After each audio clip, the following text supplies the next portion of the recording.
네, 식구님 안녕하세요. 반갑습니다. 네,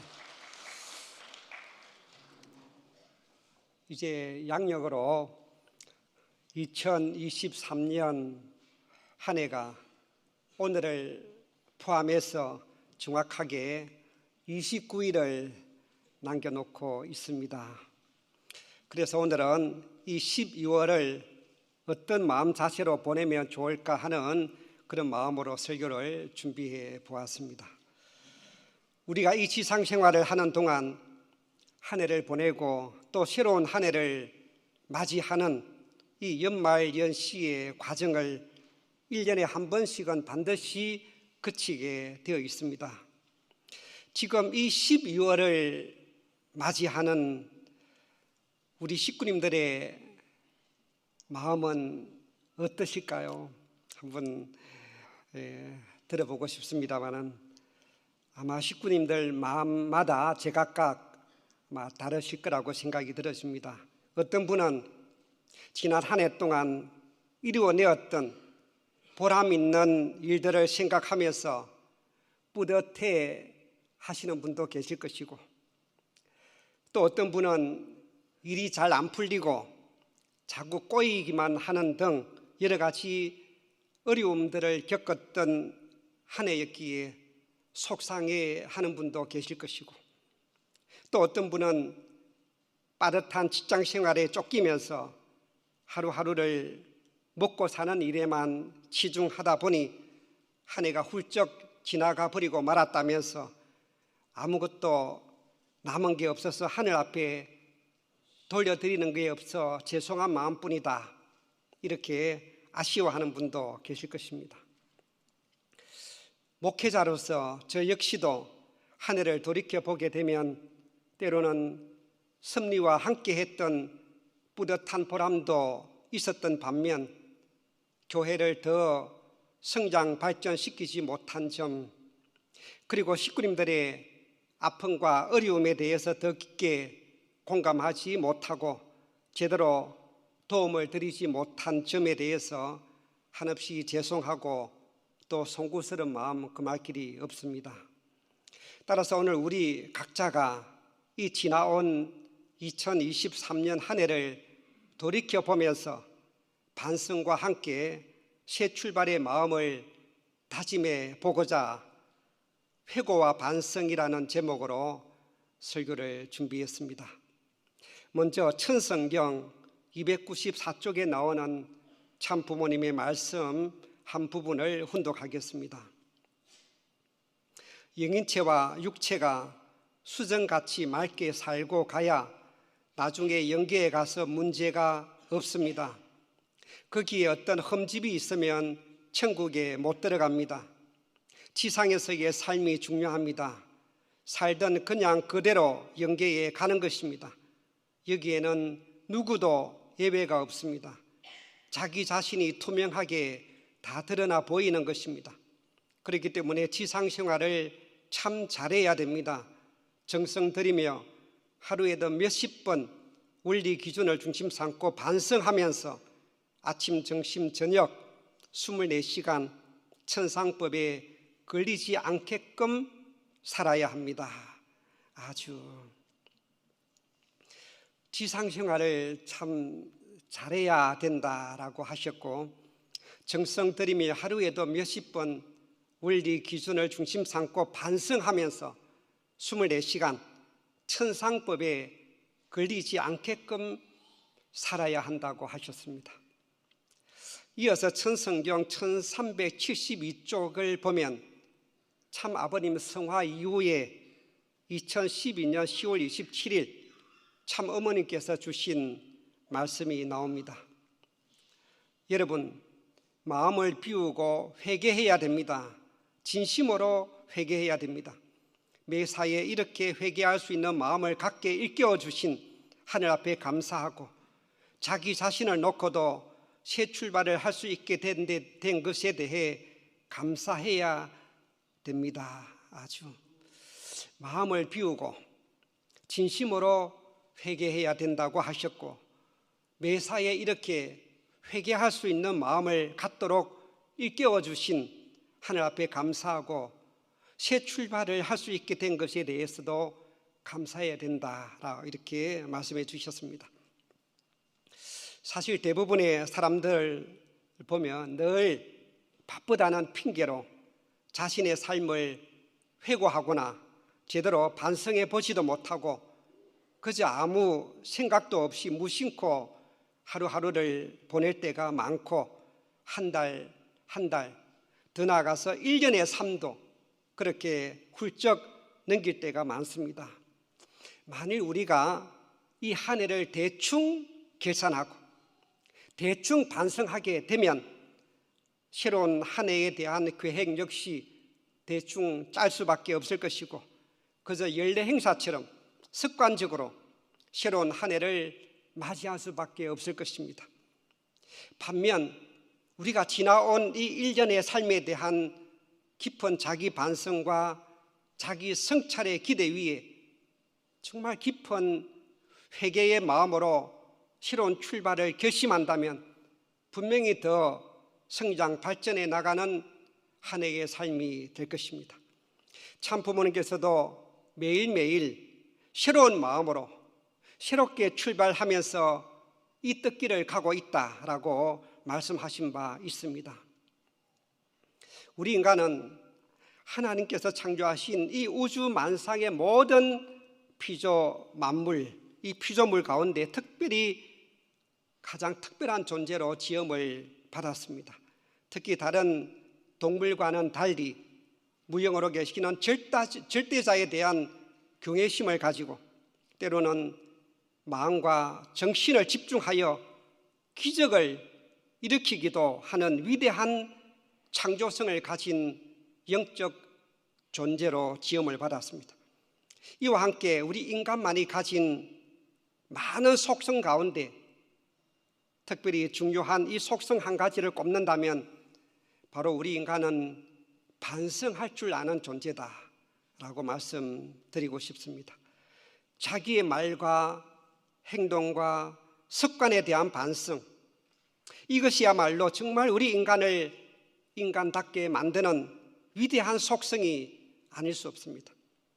그런데 이런 감성이 부족한 사람들을 보게 되면 자기의 잘못에 대해 전혀 반성할 줄 모르고 뉘우칠 줄 모르는 사람들도 보게 됩니다. 그러나 철저한 자기 반성을 통해서만 진정한 회개와 뉘우침이 뒤따르게 되고 회개의 눈물이 있는 곳에 비로소 용서함이 있는 것이며 용서함을 받아야만 결국 구원의 길로 들어설 수가 있게 되는 것입니다. 러시아의 대문호 톨스토이는 이렇게 말했습니다. 반성한다는 것은 새로운 생활의 첫걸음이다. 그렇습니다. 반성이야말로 인간의 위대한 인격적 성숙을 나타내는 힘입니다. 또 로마의 철학자 섹스티우스는 매일 밤 이렇게 기도하면서 잠자리에 든다고 합니다. 오늘 너는 어떤 악한 일을 고쳤는가? 또한 어떤 죄를 피했는가? 그리고 어떤 선한 일을 했는가? 이처럼 하루의 삶을 반성으로 마무리할 수만 있다면 그런 하루하루가 곧 자기 성찰과 자기 성장과 발전으로 이어지게 될 것입니다. 그러면 우리 통일가의 식구님들은 어떻게 하루를 마무리하는 기도를 해야 할까요? 오늘 나는 과연 얼마만큼 원리와 말씀대로 살았는가? 행여 사탄의 시험에 걸리지는 않았는가? 얼마만큼 남을 위하는 참사랑을 실천하였는가? 이런 기도로서 하루하루를 반성해 보아야만 할 것입니다. 제가 오랫동안 목회하면서 느끼는 것은 참 부모님의 말씀처럼 신앙길을 끝까지 지치지 않고 따라가기 위해서는 좀 무던해야 되고 참 부모님의 말씀처럼 조금 미혹해야 한다는 것이었습니다. 너무 계산적이거나 세상 이치를 따지는 사람은 끝까지 신앙길을 따라가기가 힘들기 때문입니다. 오래전 저와 가깝게 지냈던 어떤 식구가 있었습니다. 그 식구는 사업에 매진한다고 신앙생활을 등한시한 채 열심히 돈 버는 일에만 치중하다 보니 한때는 제법 사업체도 크게 키웠고 돈도 꽤 많이 벌어서 세상적으로 부럽지 않게 잘 살고 있었습니다. 그 뒤 한동안 소식을 모르고 지내다가 얼마 전에 우연히 그 식구의 소식을 전해 듣게 되었는데요. 그 똑똑하던 식구가 어이없는 일에 사기를 당해서 수십억을 날리고 개인 파산 신고까지 해서 하루하루를 겨우겨우 버티면서 살아가고 있다는 이야기를 들었습니다. 아무리 세상적으로 성공했다고 자랑하고 큰 소리 쳐봤자 하나님께서 붙들어 주시는 그 손길을 놓아버리게 되는 순간 모든 것이 하루아침에 물거품처럼 다 날아가 버리고 무너져 버리는 것을 우리는 주위에서 얼마나 흔히 보게 됩니까? 그 이유는 하나님을 떠나서 세상적으로 아무리 성공했다 하더라도 그것은 모래 위에 집을 짓는 것과 같기 때문입니다. 신앙의 굳건한 반석 위에다 집을 지어야만 어떠한 지진과 태풍에도 끄떡없이 끝까지 견뎌내고 무너지지가 않는 것입니다. 천성경 753쪽에 나오는 참부모님의 말씀입니다. 여러분은 살림하는 것이 바쁩니까? 영계에 갈 준비가 바쁩니까? 내가 사는 것은 영계에 박자를 맞추기 위한 것입니다. 천국에 들어갈 수 있는 증명서를 준비하는 것이 바쁩니다. 여러분은 언제 죽을지 모릅니다. 가다가 차 사고가 나서 언제 영계에 갈지도 모릅니다. 별의별 일들이 많이 일어납니다. 언제 어느 순간에 갈지 모릅니다. 축복받은 가정이 앞으로 영계에 가는 문제를 등한시하고 자기들끼리 재미있게 살다가 영계에 간다면 통일교회 선생님 앞에 나아갈 수 있습니까? 아주. 이처럼 참부모님께서는 우리가 살림하는 것보다 영계의 박자를 맞추기 위해 바빠야 한다고 가르쳐주고 계십니다. 천국에 들어갈 수 있는 증명서를 준비하는 것이 바빠야 한다고 하셨습니다. 언제 갑자기 영계에 훌쩍 떠나가게 될지 알 수 없는 인생길인데 우리 축복 가정들이 영계에 가는 문제를 등한시하고 자기들끼리 재미있게 살다가 영계에 간다면 어떻게 참 부모님 앞에 나아갈 수가 있겠느냐고 엄하게 꾸짖고 계십니다. 이 훈계의 말씀을 항상 마음속에 새기면서 살아가는 식구님들이 되시기를 바랍니다. 여기에 천국에 들어갈 수 있는 증명서를 준비하는 것이 바빠야 한다고 하셨는데 이 증명서라는 것이 뭘까요? 그게 바로 제가 한 달 전에 설교했던 신앙의 성적표에 해당된다고 생각합니다. 영계의 삶을 준비하는 일에 바빠야 한다는 말씀은 곧 내가 이 지상에서 먹고 사는 문제에 바빠야 한다는 말씀이 아니라 앞으로 천상세계에 가서 영원히 살아야 할 그 영생을 위한 준비에 소홀하지 않아야 된다는 말씀입니다. 즉 이 짧은 지상에서의 우리의 신앙의 성적표에 따라 결국은 천상세계에서의 영생 문제가 좌우되기 때문입니다. 그래서 한 해를 마무리하는 이 시점에서 다시 한번 우리 각자가 자신의 신앙의 성적을 한번 채점해 보도록 하기 위해 신앙생활에 있어서 가장 뼈대가 되는 세 가지의 신앙의 기본 자세에 대해서 다시 한번 강조하려고 합니다. 신앙자로서 지켜야 할 가장 중요한 기본 자세 세 가지란 무엇을 말하는 것일까요? 이미 누구나 뻔히 다 잘 알고 있는 것처럼 바로 예배, 헌금, 그리고 전도입니다. 물론 이 외에도 기도 정성과 헌신 봉사, 모심의 생활 등 신앙생활에 필요한 많은 요소들이 있지만 이런 내용들에 대해서는 평소에 예배 때마다 주제를 정해서 꾸준히 설교해 나오고 있는 내용들이라고 보시면 되겠습니다. 참부모님께서도 우리가 꼭 해야 될 이 책임 분담에 대해서는 그 가르침을 실천해 나갈 수 있도록 수없이 반복해서 말씀해 주신 것처럼 신앙생활에서 꼭 지켜야 할 이 기본 자세 역시 그것을 올바로 지킬 수 있을 때까지 더 좋은 신앙의 성적표를 가질 수 있을 때까지 거듭 강조해야 하는 것이 바로 목회자의 기본 책무라고 여겨집니다. 왜냐하면 그런 신앙의 기본도 제대로 지키지 못한 상태에서는 아무리 오랫동안 신앙길을 따라 나왔다 하더라도 결국은 그 신앙의 성적표를 매겨보면 낙제점이 될 수밖에 없기 때문입니다. 사랑하는 식구님, 복되게도 제가 천일국 수도인 이곳 효정 천원성지에 자리 잡은 세계본부교회 이 천원교회로 발령받아 온 지 5년이 가까워 옵니다마는 정말 우리 천원교회에서는 이러한 신앙의 기본인 예배와 헌금과 또 신종매 활동은 물론 정성과 헌신 봉사에 이르기까지 모든 활동에 열심히 앞장서는 식구님들이 많이 있음을 보면서 참으로 고맙기도 하고 감동받을 때가 많았습니다. 아마 목회자가 느끼는 식구님들에 대한 이러한 고마움과 감동이 곧 하나님의 마음이 아닐까 여겨졌습니다. 따라서 목회자가 축복해 주고 싶은 식구가 있다면 분명 하나님께서도 그 식구를 축복해 주실 것입니다.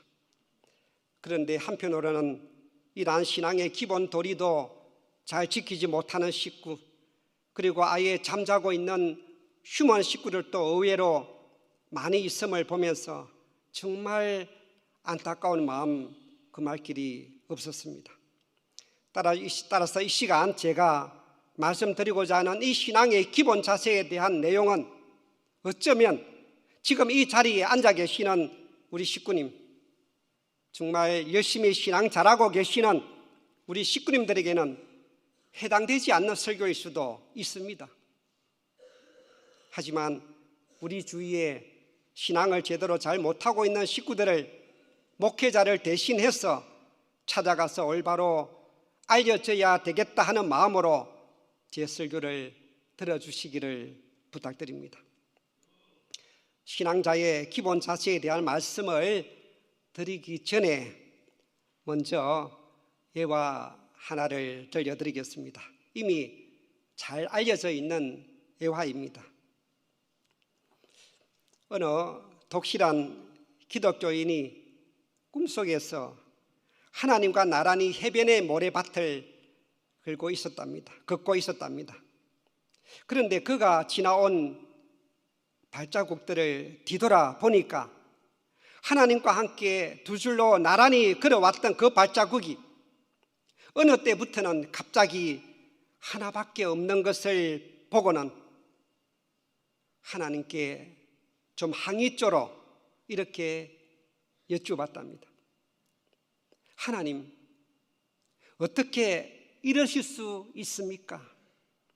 언제나 저와 함께 하시겠다고 약속하셨으면서도 정작 제가 가장 힘들고 공경에 처해 있을 때는 왜 제 곁을 떠나셨습니까? 이렇게 여쭤보니까 하나님께서 이렇게 응답해 주셨습니다. 내 사랑하는 아들딸아, 그때는 너가 너무 힘들어 쓰러지려고 했었기에 내가 너를 얻고 그랬기 때문이란다. 정말 그렇습니다. 이처럼 하나님은 언제든지 내 곁을 떠나지 않으시고 늘 내 등 뒤에서 나를 도와주시고 나를 지켜주시는 분이심을 결코 잊지 말아야 할 것입니다. 우리가 지금까지 이 뜻길을 걸어 나오면서 숱한 어려움과 시련에 부딪혀 왔어도 늘 내 등 뒤에서 나를 도와주시고 지켜주시는 하나님과 참 부모님이 계셨기에 능히 그 어려움을 이겨낼 수가 있었던 것입니다. 여기에서 잠시 이 예화에 잘 맞는 영상 하나를 보여드리겠습니다. 예전에도 한번 보여드린 적이 있었습니다마는 저는 몇 번을 보더라도 항상 새롭게 느껴지는 영상이었습니다.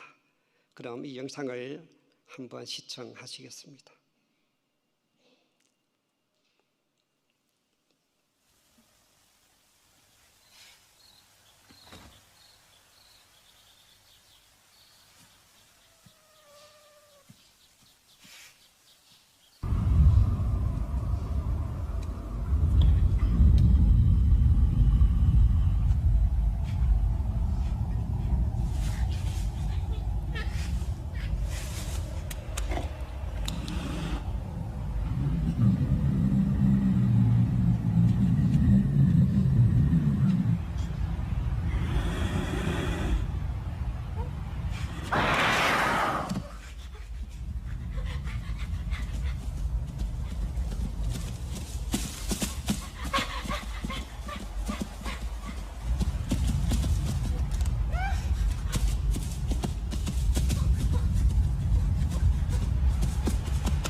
내 등 뒤에 서서 늘 나를 지켜주고 계시는 하나님이 계시기에 이 사탄 마귀의 근세 앞에 결코 두려워하지 말라는 이 마지막 성경 구절이 인상 깊게 다가오는 영상이었습니다. 이 영상에 딱 맞는 복음성가가 하나 있습니다. 바로 일어나 걸어라입니다. 나의 등 뒤에서라고도 잘 알려져 있는 찬양입니다. 천심은 철야정성 시간에도 이 노래를 자주 부르는 것을 보았습니다. 우리 천원성가대 찬양단이 앞에 나와서 이 찬양을 불러주시겠습니다. 우리 큰 박수로 환영해 주시기 바랍니다.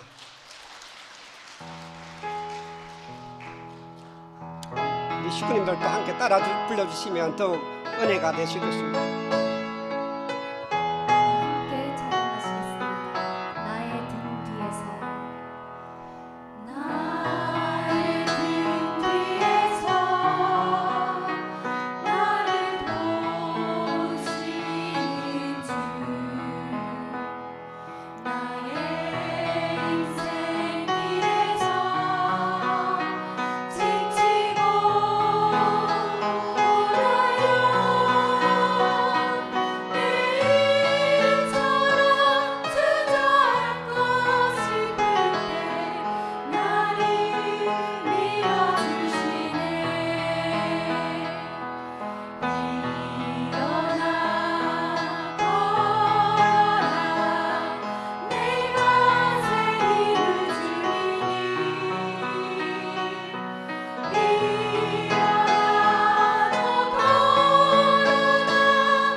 이 노래 가사처럼 언제나 나의 등 뒤에서 항상 나를 도와주고 계시는 하늘 부모님과 참 부모님이 계심을 굳게 믿으시기 바랍니다.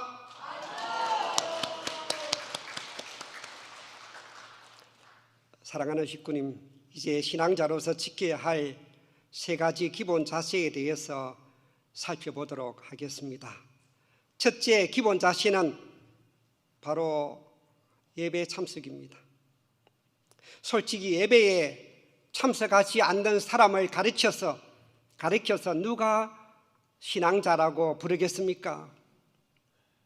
생각나면 가끔 절에 가서 구경하듯이 휙 둘러보고 나오는 사람을 불자라고 보지 않듯이 교회에 이름만 올려져 있다고 해서 다 신자라고 보기가 어려운 법입니다. 이 예배 참석을 사다리로 비유해서 말씀드릴 수가 있습니다. 사탄 세계에서 하늘나라로 올라가는 이 사다리를 한 계단 한 계단 밟아 나가는 과정이 바로 예배 참석인데, 한 번, 두 번 빠지다 보면 그 사다리의 중간 계단이 하나씩 빠져버리는 것과 같은 것입니다. 그 간격이 너무 크면 이제 손에 닿지도 못하는 것처럼 예배도 한 번, 두 번 자꾸 빠지다 보면 나중에 교회에 나오려고 해도 그 공백이 너무 커서 나올 수도 없게 되는 것과 같습니다. 신앙길은 우리의 영원한 생명길입니다. 육신적으로 죽느냐 사느냐 하는 것보다도 훨씬 심각한 마음으로 사탄의 온갖 방해 공작을 이겨내면서 그 사탄의 적진을 뚫고 나가지 않으면 결코 천국길에 도달할 수가 없는 것입니다. 제 아무리 신앙 좋다고 큰소리 쳐도 예배를 소홀히 여기게 되면 하나님으로부터 오는 말씀과 은혜와 사랑의 생수를 받지 못하여 결국은 영적인 영양실조에 걸려 신앙을 지탱할 힘을 잃어버리고 마는 것입니다.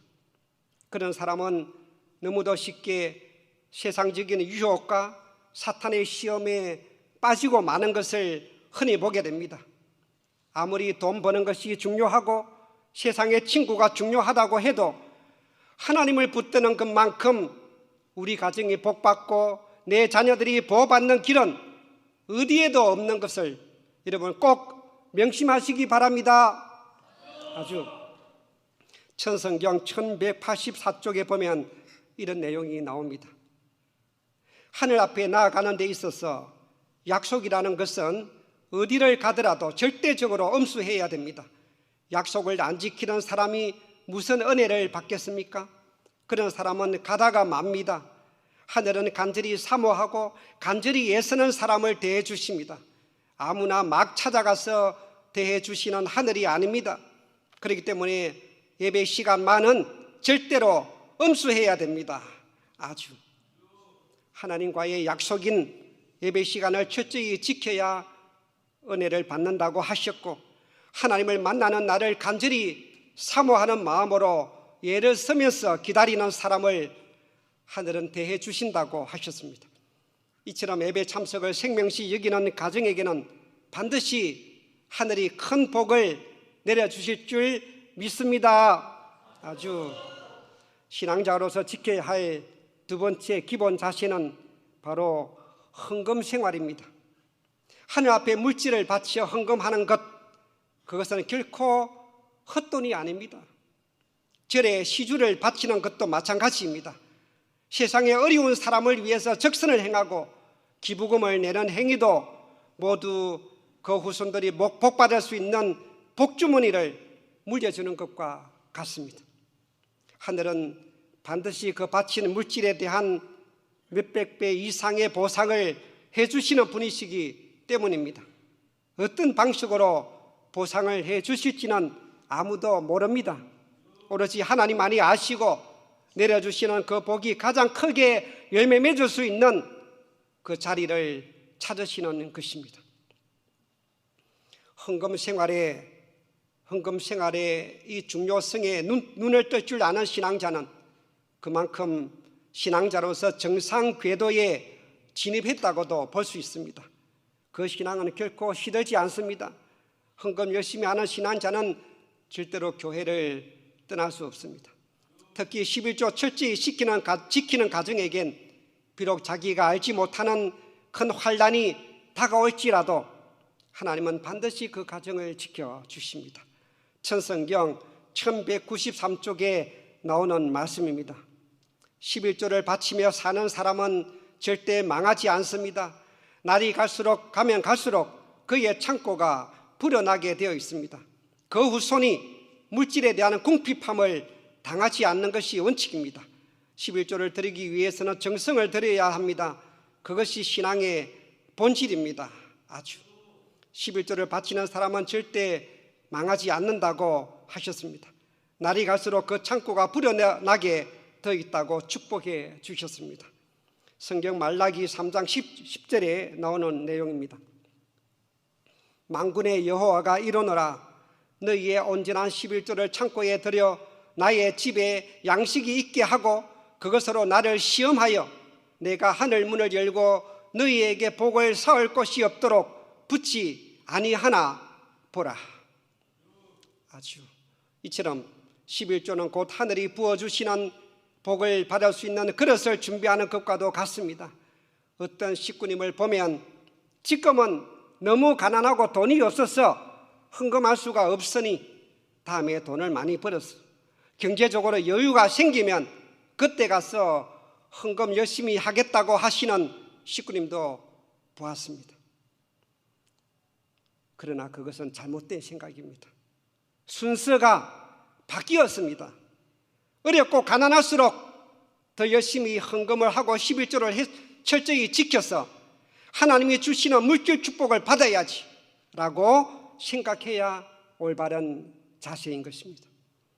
서점에 가보면 이러한 11조에 대한 책들이 많이 나와 있습니다. 그 가운데 대표적으로 11조의 비밀을 안 세계의 부자들, 그리고 록펠러 11조의 비밀을 안 최고의 부자라는 책들이 많이 나와 있습니다. 특히 록펠러가 이처럼 큰 성공을 거둔 배후에는 바로 그의 어머니가 계셨기 때문이라고 나와 있습니다. 그의 어머니는 혼자서 어렵게 생계를 꾸려가면서도 자녀 신앙 교육을 위해서는 한 번도 흩어짐 없이 철저한 신앙을 가르쳤다고 했습니다. 널리 알려진 그의 어머니의 9가지 유언은 신앙적으로 대단히 유명한 내용으로 알려져 있습니다. 그 내용은 다음과 같습니다. 첫째, 하나님을 친아버지로 섬겨라. 둘째, 목사님을 하나님 다음으로 섬겨라. 셋째, 오른쪽 주머니는 항상 11조를 준비하라. 넷째, 아무도 원수를 만들지 마라. 다섯째, 예배 드릴 때는 항상 앞자리에 앉으라. 여섯째, 항상 아침에는 그날의 목표를 세우고 하나님 앞에 기도하라. 일곱째, 잠자기 전에는 반드시 하루를 반성하고 기도하라. 여덟째, 남을 도울 수 있는 데까지 힘껏 도우라. 아홉째, 아침에는 제일 먼저 하나님의 말씀을 읽으라 라고 나와 있습니다. 참으로 하나하나 우리의 마음속에 새기고 실천해야 할 신앙의 지침과도 같은 내용이 아닐 수 없습니다. 아까 예배를 시작하면서 우리 천음 찬양단에서 부른 찬양곡처럼 오늘 우리가 살아가면서 누리는 모든 것은 당연한 것은 하나도 없습니다. 이 모두가 하나님의 은혜일 뿐입니다. 즉 오늘 우리가 이 땅에 태어나 살아가면서 누리고 있는 이 모든 것들은 처음부터 내 것은 하나도 없습니다. 오직 그 모든 것은 하나님으로부터 났고 다 하나님 것이기 때문입니다. 이런 신앙 고백으로 10의 1을 구분해서 하나님께 먼저 감사의 예물을 드려야 하고 나머지 10분의 9도 아무렇게나 흩은 곳에 사용하거나 낭비하지 말고 하나님께서 내게 주시는 축복이요 선물이라고 생각하면서 귀하게 그 물질을 사용해야 하는 것입니다. 그런 자세로 하나님 앞에 바치고 나면 10분의 1이 줄어들었다고 할지라도 나머지는 더 귀하고 감사하는 마음으로 더 알뜰하게 사용할 수 있게 될 것입니다. 그러면 이 대우주의 원리와 질서에 따라 하나님은 더 큰 물질의 축복이 자동적으로 우리 가정에 끌려오도록 해주신다는 사실을 잊지 마시기 바랍니다. 신앙자로서 지켜야 할 세 번째 기본 자세는 바로 전도하는 것입니다. 신앙자로서 전도하는 것 역시 아무리 강조해도 지나치지 않을 것입니다. 내가 받은 은혜를 하늘 앞에 돌려드리는 가장 중요한 의무가 바로 나와 같은 죄인을 구원해내는 길이기 때문입니다. 말씀을 전하고 참 부모님을 자랑하고 증거하는 일만큼 하늘이 크게 기뻐하시는 일이 또 어디 있겠습니까? 참 어머님께서 겉으로 강조하시는 말씀처럼 세상 앞에 섭리의 진실을 밝히는 일에 주저하지 말아야 할 것입니다. 독생녀 참 어머님과 함께 살아가는 이 섭리의 황금기에 있어서 하늘 백성을 찾아서 천국길로 인도해내는 일을 게을리하면 하나님 앞에 가서 고개를 들 수가 없게 될 것입니다. 그만큼 믿음의 자녀를 많이 만드는 일이 중요합니다. 한 사람에게도 말씀을 전하지 못하고 영계에 가게 되면 벙어리가 된다고 하지 않았습니까? 따라서 한 해를 마무리하는 이 마당에 지난 1년 동안 나는 과연 몇 명에게 참 부모님을 증거하고 말씀을 전했는지, 몇 명에게 전단지를 돌리고 자서전을 배부했는지, 몇 명의 전도 대상자를 놓고 간절하게 호명 기도를 하면서 정성 들여 받는지 깊이 반성하고 회개하는 마음을 가져야 할 것입니다. 참 부모님의 말씀 선지 52권 276쪽에 나오는 말씀입니다. 여러분은 산 인간의 철학을 탐구해야 합니다. 항상 내가 어떻게 하면 저 사람을 선생님한테로 또는 여러분에게 인도해 올 수 있는가를 생각하라고요. 그 사람들이 여러분에게로 끌려올 수 있도록 하라고요. 이렇게 하기 위한 오직 한 가지 방법이 있는데 선생님은 그 방법을 알고 있습니다. 그것은 다른 사람을 섬기는 정신입니다. 아주 전도를 위한 오직 한 가지 방법은 뭐라고 하셨습니까? 바로 다른 사람을 섬기는 정신이라고 하셨습니다. 그것은 결국 남을 위하여 끊임없이 투입하고 또 투입하는 참 사랑의 실천을 통해서만 전도가 가능하다는 말씀입니다. 참 어머님 자서전 평화의 어머니 244쪽에 이런 글이 나옵니다. 추위에 떠는 이웃에게 양말 한 켤레를 정성껏 신기는 것, 때로는 생면부지의 사람에게 자신을 온전히 희생하면서도 보답을 바라지 않는 것, 베풀고도 잊어버리는 것이 참사랑입니다 라고 하셨습니다. 참 어머니께서 겉으로 강조하고 계시는 전도를 통한 교회 성장과 예배 3배가 달성의 비결도 역시 이처럼 이웃을 위한 희생과 베푸는 삶을 통해서만 가능하다는 말씀입니다. 사랑하는 식구님, 이제 오늘 설교를 마무리하겠습니다. 참 아버님 성화 이후 모래 폭풍이 불어오는 눈을 뜰 수 없는 사막 한가운데서 작은 바늘 하나를 찾으셔야만 하셨던 참 어머님의 그 한없이 외롭고도 고달픈 천주적 가난 복귀 노정에서 드디어 금년 5월 7일 천왕궁 천일성전 승리봉헌이라는 역사적인 대승리적 유정표를 세우셨습니다. 이 승리적이고 역사적인 2023년 금년 한 해를 우리 모두는 영원히 잊어서는 안 될 것입니다.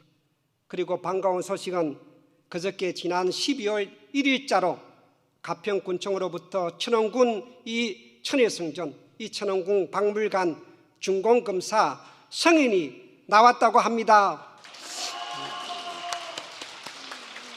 우리 다 같이 그동안 남모르는 정성을 투입하시며 노심초사해 나오신 수고하신 우리 참 어머님을 위해 다시 한번 큰 감사와 영광의 박수를 올려주시기 바랍니다.